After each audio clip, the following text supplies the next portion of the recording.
Hey guys, welcome back. I hope you're having an amazing day. Let's get right into the stories. The first story is titled, Guess What Happens When You Write Up Your Best Employee After He Came in to Help on His Day Off. Not my story, but recently happened to a friend of mine. Personal details omitted, obviously. Most of his time there has been pretty all right, but recently it has become a remarkably worse place to work. Steve is the most senior employee outside of management, and by far the most productive. He's always training new hires, working extra hours, helping other departments, you name it. Pretty often, Steve will come in for a couple hours on his day off to take care of backed-up paperwork and general housekeeping of his department. This does wonders for keeping the department running smoothly, especially when they are busy. Management knows about this and approves. Going into the holidays this year, they are absolutely slammed, as usual. Orders are backing up, and it's all hands on deck, extra hours full tilt. After another 60-hour work week, Steve has a couple of days off.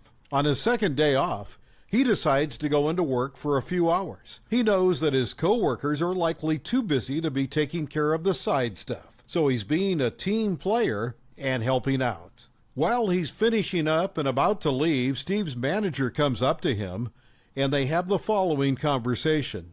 Hey, Steve, quit messing around. Get back out there and do your job. Steve replies, Hey, manager, sorry, it's my day off.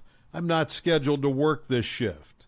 I'm just helping out, leaving in like 5 minutes. Manager replies, The hell you are. Get your ass out there. Steve says, Nope, not happening. I'm going home. The next day, Steve is predictably brought into the office, dressed down, and written up for insubordination. But there's a few things about Steve that his employers knew but either forgot or didn't care about. Steve has been getting fed up with his employer for a while now. Steve is quite financially stable as he works in a high-demand industry, and his wife also has a fantastic, well-paying job. Steve is about to become a dad. In fact, he is very close to becoming a dad right after the holidays, most likely. So Steve is in the manager's office, just finished getting talked down to and handed his write-up to sign. Steve signs his write-up and hands it back, along with an envelope with a short letter inside. What's this, manager asks? My 2 weeks' notice. Cue the backpedaling. Manager is apologetic, asks for Steve to at least finish the holiday rush. Big boss comes in and offers a raise if he stays. The whole shebang. Steve turns it all down. Now Steve's former employer has to get through the holidays without their most reliable worker, which will take at least 2 or 3 new hires to cover. Meanwhile, Steve can enjoy the holidays without stress. He'll prepare for the arrival of their baby and start looking for work again when they're good and ready. The next story is titled, Want Some Free Gas? I gotcha, bro. So several years ago, my friend, we'll call him Boris, and I would always help each other do the spring cleanup for our properties. This included taking out damaged trees, preparing garden plots, and taking care of our weed-infested yards. I was going to be the first on the cleanup detail, so I prepared tools and implements the Friday before the big cleanup was to happen. Sharpening tools and chainsaw chains, lawnmower blade, and just getting everything in order. Among those tasks was mixing had with 2-cycle oil. Finished up kind of late and generally put things away for the next day. The next morning, Boris shows up with coffee and biscuits around 8 a.m. As we were sitting on his tailgate enjoying breakfast, my neighbors ride by in their beat-to-hell Chevy Cavalier, smoking like a freight train. We will call them Rocky and Bullwinkle. Boris and I made the usual jokes about the amount of smoke pouring from the exhaust. Damn, bet they go to the gas station to fill up with oil and check the gas. We soon finished breakfast and thought no more about it. As we begin to get our tools out and hash out a plan of attack, I cannot find my gas cans. No mixed gas, regular gas, or a gas can in general. That's when it dawned on me why the car Rocky and Bullwinkle were driving was smoking so bad. I'm pissed, to say the least. Well, all Boris and I could do was go shopping for gas cans, gas, and more 2-cycle oil. After we returned, we saw Rocky and Bullwinkle pass by several times, but all in all, we got a lot done. The next weekend we dedicated to clean up at Boris's. A weekend or two go by, and we have a family dinner at my wife's, Rocky and Bullwinkle's grandparents. Toward the latter part of the evening, we were having a few drinks. Most people had left, and myself and wife's grandfather were shooting the breeze, but I had to take a leak. As I was doing so, I saw a gas can with a very distinct paint on it. I inquired from the old man about how it came into his possession, and he stated Rocky and Bullwinkle left it there. I simply explained it was mine, as was another, and loaded them into my truck. It ate at me every time that piece of shit car with my post neighbors went by. So I hatched a plan from a rotten egg. I went and bought a few gallons of gas, a few gallons of diesel fuel, and some other various oils. I made a concoction of these different chemicals and filled my new 6-gallon gas can I had to purchase. With some clean gas, I filled the lawnmower and cut some grass that evening, making sure Rocky and Bullwinkle saw me. Then I put everything away, but forgot, and left that rotten egg gas can out. I got up and went to work the next morning, and didn't even think to check on the can. But when I got home, I checked, and it was gone. My wife informed me that my plan must have worked, as she watched Rocky and Bullwinkle go in and out with the car, not only smoking, but spitting and sputtering as well. The last time they rode out, they didn't ride back in. Gave me an hour apiece before they came over and wanted to know if I could look at the car and see what was wrong. If it could not be fixed on the side of the road, maybe tow it home. My response, I've had a long day and have a migraine, maybe tomorrow. I saw the panic set in when I told them that. That's when they told me they had no insurance and it was on a main road. Tough luck. So the highway patrol did run across it and had it towed. It was going to cost them around $500 to get it out of impound. Plus, they had to have current registration and insurance. Car wasn't worth it. Well, they're those type of people that good luck just falls on them. And the pastor for a local church gave them an old Ford Taurus. Took me a few cans of rotten egg gas, but I got the motor to lock up after about a month. This time it quit in front of their grandparents' yard. So they scrapped it, and as luck would have it, they got their income tax returns. They bought a nice-looking Ford F-150, but it began having problems too. Smoked really bad. They did take it to a mechanic that eventually found the problem.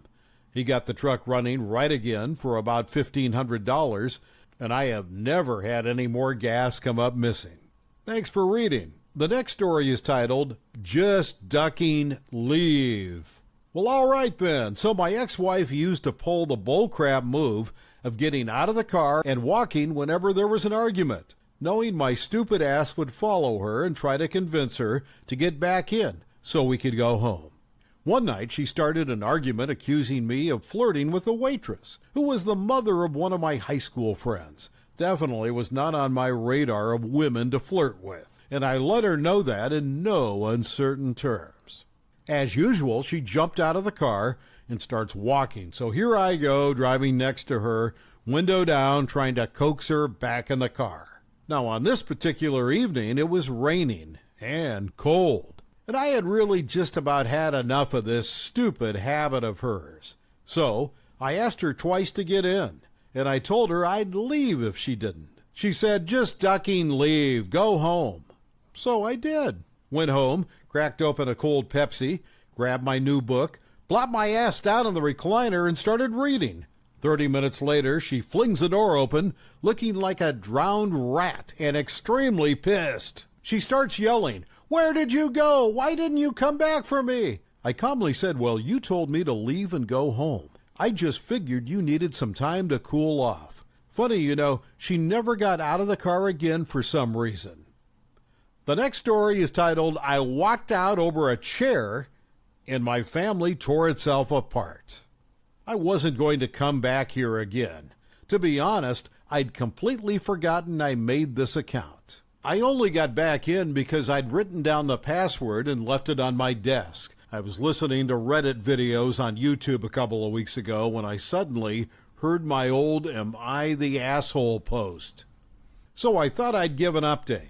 Well, things escalated a lot after I made that post because I linked it to my parents, and other family members after a little while. They were furious with me at first. Some even mocked me, saying things like, "Oh, watch what you say or do around OP. He might just post about it on Reddit." But when they actually read the comments on my post when I made them, they became mortified.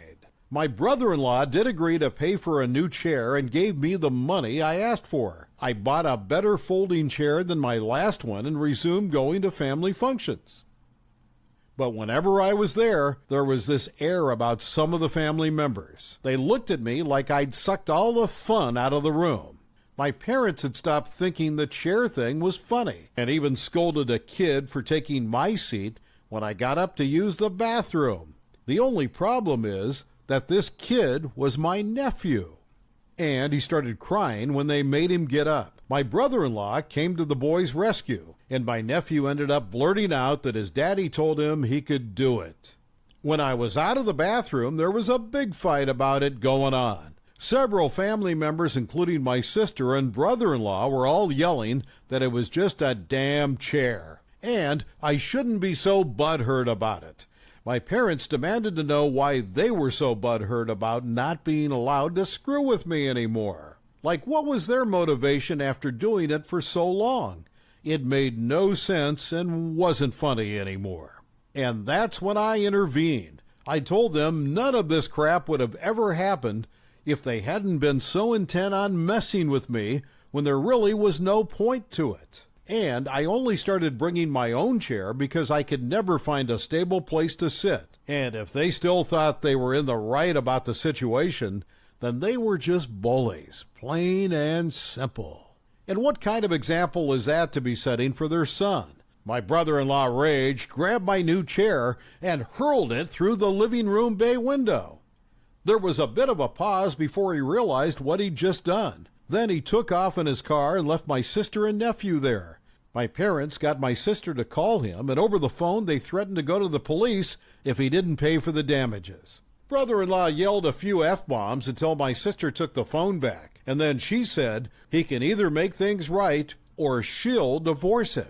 Well, that did the trick because he came back looking like a kicked puppy with his head hanging low. He apologized to me and my parents without even looking at us, and said he'd pay for the new bay window and left again. My sister said he drank himself to sleep that night. My new chair was just fine.